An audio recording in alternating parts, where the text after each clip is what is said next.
Hello there and welcome to the podcast where we tyre kick, nitpick and point score over what classic cars are best. My name is Matt. And I'm Max. Coming up in this episode, hold out your hand, you've just bought a van. Mike Brewer likes his classic transits, but will driving an old van make you look trendy or like a tradie? Also on this episode, it's school prom season and the kids want cool cars to turn up to the prom in. So, using some teenage terms, we take a look at which whips are well sick and which ones are totally cringe. Plus, more tyre kicking at the auctions and your comments and corrections. So suck, squeeze, bang, blow. Let's spark up episode 13 of the Tyre Kickers. Well, yes, we're back, and apparently it's summer, although looking out the window yet again, it's not. It's sort of cloudy now. It's been raining today, it's been sunny, it's been warm, it's been freezing. I've had the fire on at some point. Max, what is going on? You're just in the wrong country. I think as long as it's not raining, you need to get out in your car. Although saying that, I'm not doing that because mine's still up for sale and it's far too shiny to drive in the rain. I have had one tyre kicker interested in it. Oh, yeah. Isn't that annoying? He asked if there was a full service history back to 1966. No, of course not. I mean, does it matter if it had an oil change in 1973, a tune-up in 1986? Yes, I just don't get this kind of full service history. Why does it matter? All of that is gone now, isn't it? It doesn't make any difference. The car's running fine. 30 years ago, it had a service. It's obviously fine now. Why does that matter? I'm really sorry, but I couldn't resist phoning up and asking that. Just knew it'd annoy you. I knew it was somebody with absolutely no mechanical knowledge, so it must have been you. So the car has not sold yet, so you've not got the money burning a hole in your pocket. But where are we without, and I'm going to regret asking this question, where are we in the revolving list of stuff that you want to buy? What car are you eyeing up at the moment? Well, I mean, I've had a couple of weeks, so there's too many to mention. The one thing that's going to really annoy you is probably going from the opposite to what I've got at the moment, which breaks down a lot, is something ultra reliable and convertible. Honda S2000. Oh, You're going to shout at me about this. No. Yeah, I really like them. You can get in it. It's going to drive. It's got that great engine that revs to nearly 9,000. Reliable, small, nip round the Cotswolds. Be fantastic. Boring. You'll be bored with that. It won't go wrong. It's Japanese. Perfect. For a start. It's not going to go wrong. Wonderful. It's not going to rattle and make you wake up in the middle of the night and going, brilliant. Go, what is that rattle? Maybe if I did that. No. You'll be bored with that. You'll be bored. You say about the rain, though, as long as the car's not raining. I mean, I'm trying to keep my car out of the rain, and at the moment, it's so bad. This is July. On Friday, I thought I'll run the car out, and I've got an app, which is a Rain Today app, and it tells you exactly when it's going to start raining. I had 40 minutes to get out in the car, whip it round, before I had to get it back in the garage, and sure enough, it started raining. It's rubbish at the moment. It's absolutely useless. 1 minute you're in shorts at a car show. Next minute, as I say, I've got the blooming log burner on. I think you just got to get used to it. This is the country that you live in. Unless you move abroad, you're not going to have this. And also, that this is a UK car, isn't it? A Sunbeam Alpine. It's designed for the rain, isn't it? Because that's why it rusts so quickly. Not. You'll be fine. Just get out there. I'll give you a lift in mine with the roof up in the rain. You'll soon say it's not suited for the rain. Oh, no, I'm not coming out in the rain. Oh, no, you can. I'm staying at home. You mentioned that car show you went to. That was an all-day show, wasn't it? Because I remember you texting me from it. I think you got a bit bored all day. All-day shows. We've spoken about this before. I'm sort of like a breakfast meet and a pub evening meet thing. Turn up for an hour, have some sort of sustenance and clear off. I did the all-day show. Now, I sort of went on the basis that one, it was local, it's for a charity and that sort of stuff, but there would be a beer tent, because I thought if I'm going to be stuck there all day, boxed in, which I was as soon as I got there, boxed in by 2 rows of traffic, I thought at least I can have a beer and have a chat and a walk around. Got there, no beer tent. What, there was no beer tent there at all in a car show? What are people going to do? Well, there was a long queue for some hot dogs and an ice cream van, and I'm not 5, so I need a little bit more entertainment. Not 5. Fortunately, there was a pub within walking distance, so I apologise if you came to the Heart Classic show and you were hoping to speak to me about my Sunbeam Alpine. I was at the pub next door. Listen, it was probably a draw that you weren't there rather than you were there. Probably was. And I said to you, I said there were trophies up for grabs, so I'd polished the car and literally got the touch-up pen out and that sort of stuff. I pulled up I thought, here we go. And in a couple of minutes, DB5 had pulled up, and a old Ferrari, an old E-Type Roadster was absolutely perfect nut and bolt restoration. That's another reason why I went to the pub for a pint.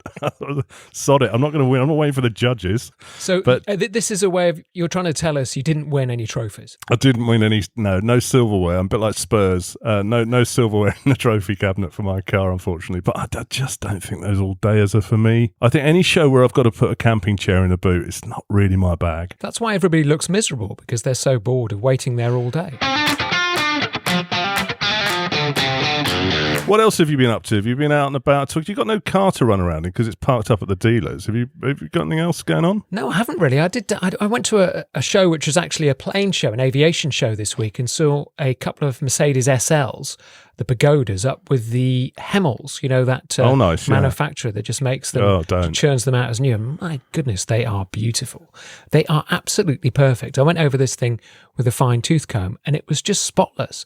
I think they must actually work through every single part of the car.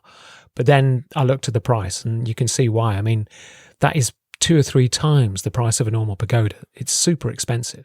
What are they, about 300? Yeah, I think it's around 250. So would you actually drive that? I don't think I'd actually feel comfortable driving it. If you got the dosh and it doesn't bother you, you suppose you would. Well, no and no is the answer. Were you invited to go through the car with a fine-tooth comb, or were you doing it until somebody said, clear off? Right, I'm going to get right in there. Exactly. What are you doing in there? I'm just trying your heater controls. In terms of an update from me, you'll be glad to know that I've got my suspension work finally finished on my car. Okay. Oh, that's good. I did take it to a specialist actually, and it is a reminder why a specialist is good. I know you're a fan of a specialist, but I told them a list of jobs, and they're like, "Yeah, fine," and they just got on with it. There's none of this sort of head scratching, working out. Oh, that's a bit funny. I'm not really sure about that. Just literally cracked on with it. So my to-do list has gone down a little bit, although I have added a couple of extra bits on it. But it's good. I think I've cracked sort of a couple of big jobs on that car, which is great. I need to get some paint work done, which is good. I'm feeling better about my car because I went to this Sunbeam Tiger event, which was up in Warwickshire. Over 100 Tigers, and after seeing those cars, you start coming back to your car and going, right, I need to fix all that sort of stuff. But there's some beautiful stuff there, Max. Really, really nice. And that V8 engine really does make that car come alive. It's the 60th anniversary of them, and there is a bonus episode just before this one on your podcast list to have a little listen to that. So that was good. But I went back to the British Car Museum on the way back. It's in Gaydon up in Warwickshire, and there's a big sign on the M40. So I thought, I've got to go and have a look. It's not my favourite museum, and I'll tell you for why. It's just a bit weird. I just have a bit of a problem with it. It's a great site, and it's a great location. They've just got quite a lot of random stuff there. So in Pride of Place, they're like these British Leyland prototypes of stuff that was so bad that even British Leyland didn't make it. Pride of Place. And then over the road, they've got the sort of storage area where they've got like the last stag to ever roll off the production line, stuff like that. Real kind of trophy cars. And some really interesting stuff. The best stuff seems hidden away there. I think that's a museum for the super nerd, because I really like it. Because you go and see these BL prototypes and you think, oh, okay, that's where the design language for that came from. And that's what created that came after it. And you can see how those models were worked up and how their designs were made. I really like the prototypes because it's the stuff you don't normally see. It's the stuff that's hidden away. So in a way, I'm the opposite of you in that I like seeing that kind of weird, nerdy stuff. I don't know about design language. There was some other language I was muttering under my breath when I was looking at it. I mean, we're talking about stuff that was so crap that BL said no. The order of the museum's wrong. Put that stuff in the corner or put it over the road and bring the good stuff from over the road. Because over the road, if you've not been to the British Museum, they've got basically the main exhibition area, and then over the road they've got basically storage for all the stuff that they can't fit in or they haven't put in the other museums. So there's rows and rows and rows of cars all parked up in threes, and there's some really interesting stuff in amongst that that you obviously can look at, but it's sort of boxed in. It's a bit like going to a car auction. And it's like some of that stuff should be over the road, Pride of Place on a plinth. Hey, listen, I got you something from the gift shop, actually. Here it is. I thought, what do you buy the man who has everything, who's a bit of a nerd? It's actually so well wrapped. I thought it was a wad of 50 quid notes, but bad luck. I think I'm going to be disappointed. Hang on a minute. A British Leyland keyring. Thank you very much. In fact, I was going to say that's the nicest thing you've ever bought me, but it's also the only thing you've ever bought me. So it qualifies on both counts. Well, a Leyland keyring. Thank you. I thought you could attach it to one of your cars that doesn't break down to remember what it used to be like. It's actually quite well made, Rich. So it's obviously not sort of genuine British Leyland material. No, it's not even vinyl. It might be leather, but I'm sure it'll fall apart in a couple of years. I mean, probably I thought you put your marina keys on that. Oh, if only I can dream about that. No, I saw that. I thought of you. So yeah, so the British Car Museum, it's still down on my list. There was a big Moggy rally outside. Moggies, I didn't realise that people were so mad for them. There was thousands of the things. Yeah, I'm not mad for them, to be honest. I've never really liked the Morris Minor, but I can see why people like it. It's the ultimate starter classic. I mean, I was seeing a piece in the media actually this week about how classic car ownership is actually going down in the age profile. There's more and more classic car owners who are younger. Well, it defines younger as under 40, and I suppose when you're over 40, you are young under 40. But I think that's quite a bit of interesting research. Haggerty did some figures, and they worked out that earlier this year, 27% of classic car owners are under 40. 4 years ago, that was 21%. And it does make sense, I think. One, that electric cars as we go into the future are going to get even more boring. And secondly, classic cars are quite good fun, aren't they? There's a good social scene to it.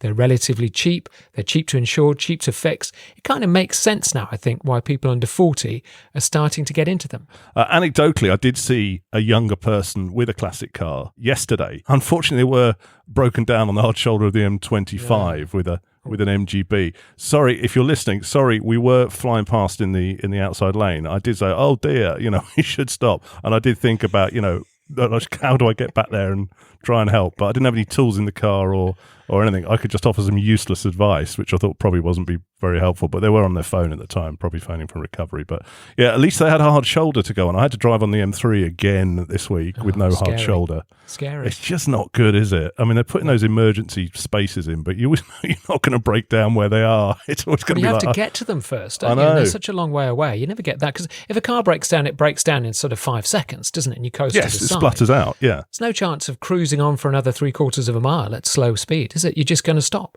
No, I know. So, yeah, put some hard shoulders on, please. Do us a favour. So lots of stuff happening on our socials since we last spoke. New followers, lots of new listeners, and lots of great car chat online. So let's get into it and give you some honourable mentions. Yes, first up, Matt and Maury on Instagram picked up on our chat last time about what car parts are you hoarding that you really should throw away. This is after Max fessed up to hoarding some, what was it, a grill from a Wolseley Hornet or something. Wolseley Hornet grill, yeah. And how long have you had it? When did I have that car? I bought that car when I was 12, I think. So 20 years. 20 years he's had this car part. So we asked you on Instagram what else what you were hoarding. Well, Matt and Maury said that he's got a fully dismantled Morris Minor engine that he doesn't need anymore, an exhaust and parts that, here's the thing, he said he's got parts kicking around that he's already bought new parts that were better than those parts, and he's putting them on the car. So he's got parts, you know how you have them in those sort of shoe boxes and stuff, all the parts that you thought, oh yeah, I'll buy those. Parts and then parts, yeah. Yeah, well, you buy it, don't you? And then you see a better one, or you get something, or you don't need it, but you never get rid of them. So I should do that. I should have an eBay clearer, actually. So thank you very much, Matt and Maury, for that. And if you've got any more stuff that you've got kicking around, add it to the Instagram post and let us know. But it's funny, Matt Phelps, 78, in Australia, says he's hoarding a Weber carb for a Mark I Escort. He brought it all the way from Surrey to Sydney 10 years ago when he moved there, and he's still got it. That's reassigning the tat to another part of the world, isn't it? You're supposed to, when you immigrate, you're supposed to chuck stuff away, aren't you? Look at the carbon footprint of that Weber carb. Open it up, you can see it. It's like a tree. Cut it in half. See the carbon. Mr. Doberbenz was laughing at me for not checking my battery on my Alpine while connected before reporting all my car problems last time. He also asked Max if there's any news on a tyre kicker Côte d'Azur trip. Oh, that's news to me. Have you been organising something on the sly? Yeah, I went the other week with a load of mates. We had a great time. Sorry, did you not get invited? My mistake. I see how it's going. Thanks for that. DTR Motor Curios picks up on our bonus episode about the Sunbeam Tigers and said, my dad bought a Tiger in 1971 and he still got it. So obviously he made the right choice. Yeah, I bet he did. That engine in that is fantastic. And the story as well behind the Tigers is really interesting, the Carroll Shelby involvement. So check out our bonus episode on that. I also posted a photo of a 59 Ferrari, which was at a local car show near me. Really gorgeous thing. And OMG Motors on Insta said, the tan leather of that interior makes me want to unbutton the top half of my shirt, show a little chest hair, put on some 60s Sinatra, and take a drive through the Italian Alps. Yeah, I could see that. He did fess up, though. The reality was that what he'd done that day was drive his MGB to Tesco, which is not quite the same, is it? Not quite the same. And hello to Duncan, who goes by the handle of DHI008 on Insta. He's a new listener, and he's been binging all the episodes while on holiday in Malta. Well done on that. Lots of classic cars on Malta, I think. Send us some pictures. Yeah, please do. And if you're enjoying this as well, please, can you review us as well on the platform you're listening to, on Apple Podcasts, Spotify, wherever you are. Give us 5 stars if that's what you can do. If you can write a nice review, it all helps boost the show on that platform. And big news on Instagram, we are edging near 1,000 followers. So Please spread the word, invite your friends. Lots of bonus stuff on Insta as well in between our episodes. Yeah, just a reminder of our Instagram as well. It's at The Tyre Kickers UK. We do have a Facebook account as well, which is The Tyre Kickers, 3 separate words, but much more going on Insta. So get down with the kids and come and see us on Instagram.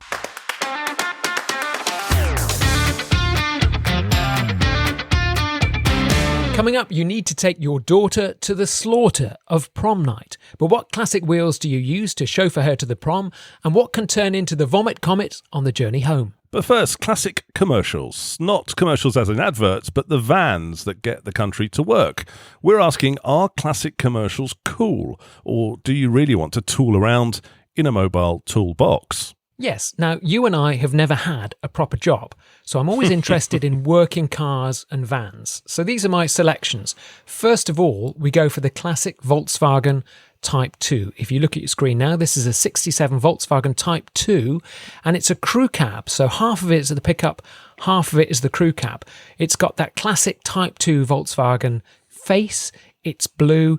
It's just probably the coolest thing I've seen on the internet this week. I do love these Type 2s, and I think they're fantastic as kind of commercials. If you sign wrote those with some kind of 60s business, I think that is the coolest car you would ever drive, full stop. I'm not so sure. Oh. It's a bit ugly, isn't it? It's not ugly. It's a Type 2. Look at it. Its face is beautiful. This is a face the face is good. 1,000 vans. Yeah, the back's not so good, is it? It looks like...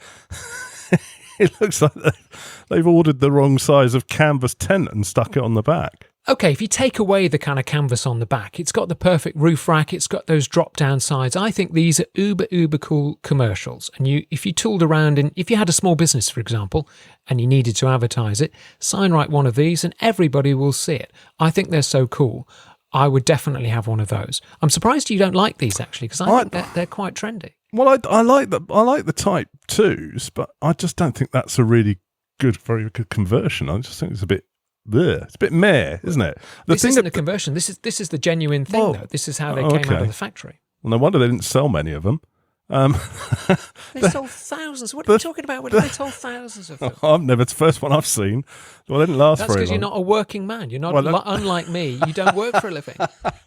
Here's the thing about my thing about classic vans is they've got to look cool, haven't they? Like an old minivan in a retro colour that's been hand sign written down the side, and it just looks like a nice classic car. It just looks beautiful from every angle. This thing, I'm not just a bit. What is it? I can't believe you don't like the Type 2. This has got the Safari windows. It's completely original. I'm going to do the Alan Partridge shrug. It's like, yeah, so what? No. All right, okay. I'm going to take you on to something even cooler than this. Now, this is the classic commercial. This is a 1969 from America Ford F100 pickup. Now, if you need to visualize what this is, Uncle Jesse on the Dukes of Hazzard had a Ford F100. He had a 74, but this is a 1969. It's got a 6-litre V8. This is the ultimate commercial. You can't. Yeah, now that is cool. One of our listeners, Henry from Universal Classic Cars, has got a Chevy truck, and that is cool. But this I'd put in at the same time. Is this the right turn, Clyde, for pickup as well? Clint Eastwood, Any Which Way But Loose, with the orangutan. Ford F100, wasn't it? Yeah, and it's also, wasn't this in Gran Torino? Didn't Clint Eastwood tooled around in one of these as well in Gran Torino. It is cool. It's very. I'm not massive on American things, but that's just, there's got a bit of something to it, isn't it? The paint job, it's a two-tone paint job as well on this. It's like a sort of bronzy brown on the top and then a cream lower half with cream wheels and then a chrome bumper, tick. But I think that's cool. You've got me on that one. You can keep your Type 2 and go off to your Dubfest or whatever in that, but this is this is much better. That you could rock up at B&Q in that, couldn't you? I think all of those things that you do in life, which is go to the dump, go to B&Q, go to the Sainsbury's or something, you could actually do in a commercial like this and look really cool. And it's amazing how cool the 1960s American commercials were, because now if you look on your screen, I'm going to introduce you to a 1960s British commercial. So the Ford F100 had that 6-litre V8. This 1969 Bedford dropside pickup had a 1500cc 3-speed gearbox. Now, Bedfords are quite cool, but as a commercial, I think they're still pretty good.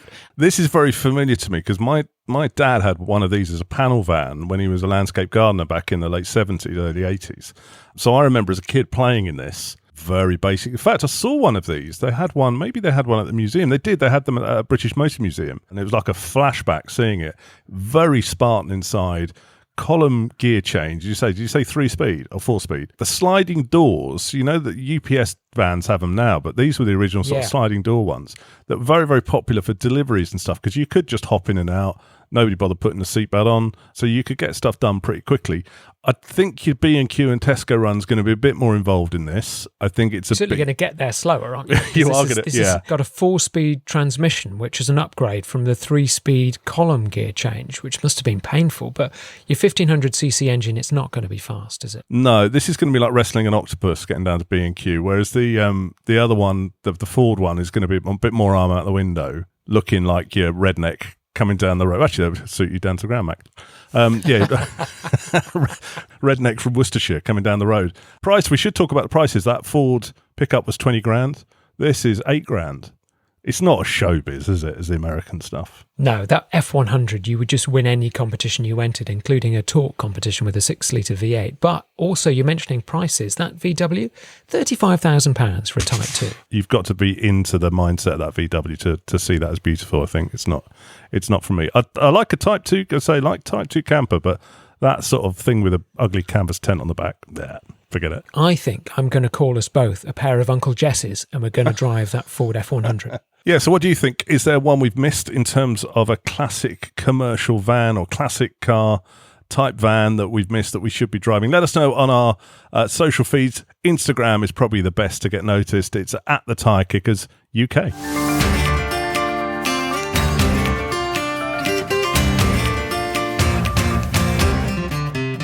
So, moving on now, if you're a member of any classic car groups on Facebook, you'll know it's that time of year. What time of year, you ask? Well, the time of year when random people start joining the group and popping up and saying, "Hello, thanks for accepting me. My son/daughter has a prom coming up, and can anyone lend me their classic car for free?"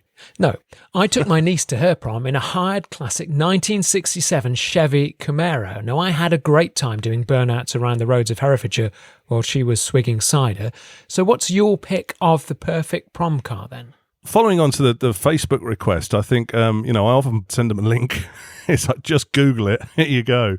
We found a website, no names, no pack drill, of some of the prom cars that you can hire, because it's interesting. I think the kids do want classic cars. They want supercars as well, but I think there is a demand for classic cars. So here's a few that you can actually hire for your prom date as such. Have a look at these. Now, some of these are going to be ones that you're going to get, usual sort of stuff, your Rolls-Royce wedding cars and stuff.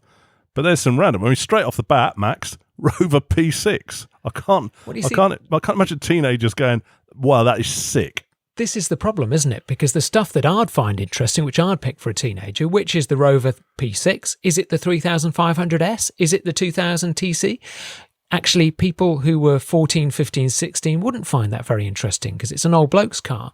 But I think that's a great choice. The other choices on here are a little bit weird sometimes. There's a Morris Minor. Teenagers want something that's not, I believe the vernacular is totally cringe. They want something that's a whip that is well sick. So are we seeing any well sick whips on here at all? I would suggest then, we were talking about this in the last episode, a pre-war Rolls-Royce, because those are just uber cool. Yeah, they're just so cool. How could you not want that? I found this one. Look at this. You can hire a Ferrari limo. Now, I'm guessing that's not a real Ferrari, but look at it. It's a limo, which is a long red... Oh, God, do you know what type of Ferrari that is? They all look the same to me. Yeah, it's a 360. Well, it should be a 360. I think it might be a Toyota MR2 underneath, but it's designed to look like a Ferrari 360, but it's about 11 metres long. Actually, that is quite cool. It's got gull-wing doors on it. This one, you could rock up with all your mates and the dates, so that'd be quite cool. I think if you're going to go to a prom, you're trying to say to everybody, I know something more than you, I'm cooler than you. If you turned up in a stretch Ferrari 360, first of all, it's probably the lowest form of Ferrari around at the moment because they're the cheapest, so you'd look a bit cheap. Secondly, it's a stretch one, so it's not a real Ferrari, is it? Because obviously somebody's welded a Lincoln Continental chassis onto it. And thirdly, I just think it looks a bit naff. There are so many cool classic cars out there.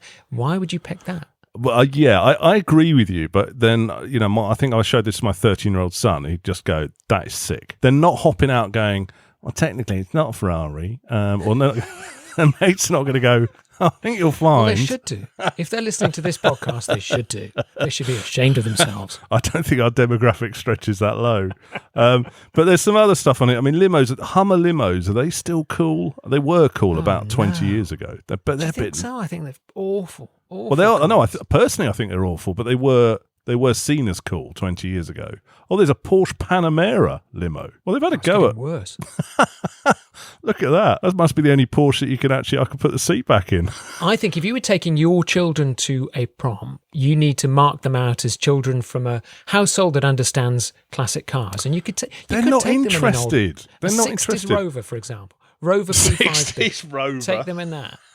You would get the absolute thingy ripped out of you if you turned up in a 60s Rover. You've got to remember, I know it's a long time ago for you, but, if you stretch your mind back to being a teenager, it's about being cool, isn't it? It's peer pressure. So, I mean, supercars are super popular for proms, like a garish Lamborghini is like tick. But what classic car? I think we need to, like you say, sort of educate these teenagers because they'll just stare at their phone all the time. What car would we be saying is a sick whip? What I would suggest is a early 60s Lincoln Continental. The one that Kennedy got shot in, the drop top one. That's a cool car. Obviously not for Kennedy, but for teenagers maybe.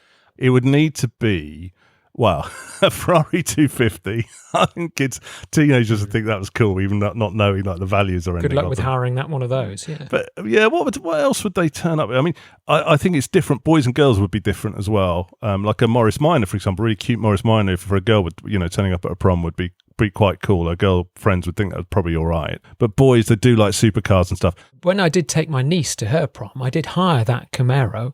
And we had a great time in it because it's a four-seater. So I took two of her friends in the back, drove round. I mean, people got a bit annoyed because I got out in a Hawaiian shirt and waved to everybody and blocked their view of the people taking pictures. But, I had a great time. Cringe. So why not? Why not do something like that? Hire it yourself and take something. Camaro was perfect, to be honest, because it was loud, it was American, it was different. Nobody else had one. So I think you just need a bit of imagination. And those stretch limos are the absolute... antithesis of what you should take a kid to a prom in. These proms are like, it's kind of relatively new phenomenon at school now. So it's like the last year of school, you have your American style prom, and they're usually in Britain, they're usually at some sort of country house hotel or similar, and then they all gather round to watch the cars pull up and drop each other off. And I've got friends who are firemen, and they've used the fire truck to drop the kid off and put all the lights on and everything, all that sort of stuff. And so there's a mixture of like that. There is a judging panel of kids there, like judging what's coming up, and obviously peer pressure at 16 is at peak point. I'm just trying to picture you getting out in your Hawaiian shirt and waving. I imagine the conversation going around that semicircle of teenagers is, who's that weirdo? Yeah, exactly. What does he Granddad? think he's doing? I think, Grandma, I still think a pre-war Rolls-Royce is probably my favourite, coolest car. You can't not look cool in one of those. No, it does look cool. I don't think teenagers want that. I just think it needs to look either Fast and Furious type car, so it needs to look garish supercar, A C2 Corvette Stingray, that would look cool, wouldn't it? Or even one of your trucks you mentioned, your F100, that would look cool, wouldn't it? So anything that's sort of got a movie feel about it, I suppose. DeLorean, that would be cool. DeLorean, any kind of like movie car, maybe an American police car turning up. That would be quite cool. I think it's something different, isn't it? And it's loud and it's slightly tasteless, so it's almost perfect for a prom. Okay, my pre-war Rolls-Royce isn't probably what people are after, but it does have to be loud. I still think, though, you could appreciate, maybe a 70s BL product, for example. Just educate people about it. Can you imagine? You imagine the street cred, your street cred, rocking up in a Princess. But it would get great revenge on your kids. If your kids have annoyed you for 16 years, my God, turn up in something BL. If you got taken, if some like kind uncle said, I'll get you my classic car for you and take you to your prom, you go, thanks very much, uncle, yeah, whatever. And then it rocks up as a Princess with a vinyl roof. You would be, if it was me and I was 16, I'd say, it's really kind of you. Thank you. Could you just drop me here around the corner so my mates 3 miles from school? I'll tell you what, other things on the list, like AC Cobra, get even a replica type thing. That would be cool. The noise. No, people just ask, is it a replica? They're not going to ask. These 16-year-old kids are not into, they're not reading Classic Car Weekly. They're just staring at doom scrolling on TikTok. It's not in their radar. They're not going, is that a Dax Tajero? Is it an MGB chassis? Yeah, that's right. What's the donor car? Right, well, that was a conclusive waste of time, wasn't it? Because we haven't come up with any sick whips. I think we should ask our listener, what did our listener take their offspring to a prom? There's the question. What is the coolest car out there that people have used as a prom car? Yeah, actually, to be fair, if you've got an emotional attachment, I saw a couple of things on a couple of car groups. They've been really proud because the son's actually said, Dad, would you take me in your Sunbeam Alpine, or would you take me in your Stag or whatever? That's nice. Or your uncle's got an old car. That's nice if you've got that connection. But our in-depth analysis into trying working out Max clearly hasn't got a clue, and I've got only slightly half a clue, only because I can just see. Not for the first time. Well, yeah, I just see my 13-year-old son going, no, I'm not going in that. Oh, hang on, late entrant, Rolls-Royce Corniche, convertible, 60s. Yeah. If you can help us here, because we're clearly completely clueless about this. If you can let us know, go onto Instagram, put a comment on there. We'll put a post up about it at the Tyre Kickers UK. So, Matthew, have you ever watched Bangers and Cash on Yesterday? Am I a classic car nerd? Have I got a TV? Do I have a bit of spare time? So, yes, I've watched it. Yeah, it's good. Yeah, and actually, you used to live around the corner from there. It's up in North Yorkshire, isn't it? Well, I remember, did we go there? We went there once and had a look round, didn't we? We did. I took you there. I used to pop into their showroom in Thornton-le-Dale near Pickering, and I'm going up to their latest auction in a couple of weeks. Now, I'm going to the viewing before our next episode, so I just got some pics for you of some super cool cars. Now, this would probably work for your prom car, wouldn't it? Look at this. Lot 409 is a 1989 Volvo 240 GL. Now, I absolutely love these cars. They're the boxy Volvo era of 1980s design. I think they're fantastic. Interestingly, it's a GL, but I think it's got the GLT wheels. Are you being serious? Oh, do you not like Volvo 240s? 240 GL, no thanks. Not for me. Next. Okay. Well, in that case, I'm just going to mention that's going for $3,500 to $4,500. It's the 5-speed manual 2-litre, and it used to be a Cat C insurance loss. So, okay, that should be quite cheap. Now, if you don't like the Volvo 240 GL, I've got the perfect answer for you. Yep. Here's a 1989 Volvo 240 DL. So this is the estate. Now, you've got to love the estate. Yeah. This has got, interestingly, this has got GLT wheels as well. Hold on, there's a nice American car behind it. It's like, stuff the Volvo. I'm just looking at what's behind it. Actually, well, I'm not feeling this. And also, the reason that we're on this, because we found a couple of interesting cars. One is a Skoda Estelle. We were talking last episode about, on the Crush It and Caress It, we couldn't find a Skoda Estelle. There's one in this auction, isn't there? An orange one, which is the classic colour. We're not going to look at that. Why? No. I want to concentrate on the Volvos. I think the Volvos are far more interesting. 240 DL. So this is the 4-speed manual with a 2.4 engine, 1989, going for $4,000 to $5,000. Perfect everyday classic. Go to the dump, go everywhere in it. I think the Volvo's great. But I will move on to some other choices. I think the Volvos aren't really working. No, Here is a 1989 Alfa Romeo Spider. Now I used to have a Spider. Yep. I think the early Spiders are sought after because of their looks, but these later Spiders, they're really usable, aren't they? Yeah. This is a 1989 one, so it has a spoiler on the back, it has a slightly extended nose.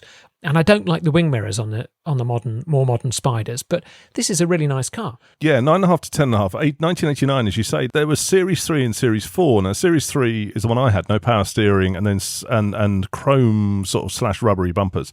And then the last one of the lot had power steering and coloured bumpers. This one seems to be a mashup of the two because it seems to have bits from both, so I don't know what the story is there.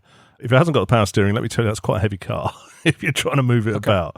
But I saw a YouTube video on this that Derek from Bangers and Cash Matthewson's did on there, and he said it's a lovely straight car. And I don't just say that, but it genuinely is. So, and looking around it does look like a good car. I think that's if you're after a Spider, it's worth having a look at this one. It does look an interesting car, but I'd sort of ask some questions and scratch your head about whether it's which one it is, and check out whether it has got power steering or not, because it does make a bit of a difference. You've given Derek a Cockney accent. He's from North Yorkshire. That's true. Yeah, sorry about that. Don't sue me.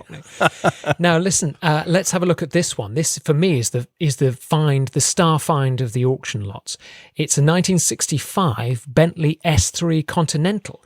So before the Bentley Continental became the footballer's car, in the 60s, it was a bodied chassis. And these are the classic Continental two-doors. Now, this is a gorgeous car. Well, in nice. The period, they were driven by Peter Sellers and all that kind of too classy comedy for you. lot of the 60s. Way too expensive for me. Because even if you look at the pictures, it's got a little bit of rust. And on the dashboard, there's a sign saying poor brakes. So clearly it needs some work, but that's at is that 85 to 95,000 on that? 85 to 105,000, sorry. Yeah. But it's the 6-litre engine. It's absolutely gorgeous. I do love those. You'd have to have deep pockets. Okay, if you want to go down the cheaper end, here's a 1974 Vauxhall Magnum 1800 Estate. Now, I picked this because it's just so rare. When was the last time you saw a Magnum, which is the posh Viva, a Magnum Estate? It looks quite a nice looking car actually there. The Magnum had row-style wheels and 4 headlights instead of the Vivas too. But I think that's a really stylish design. And there's something about it actually, isn't there? It's very old school 70s, let's just make the windows massive even though they don't look right kind of look to it. But yeah, for estimate was between 6,000 and 7,500.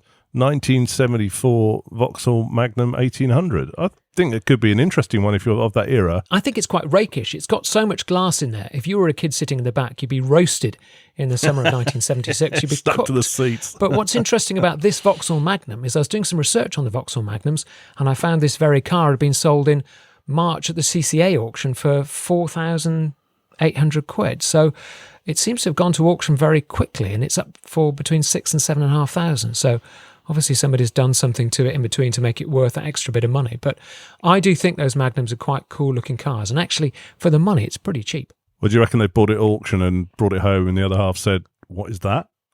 Get that thing off my drive.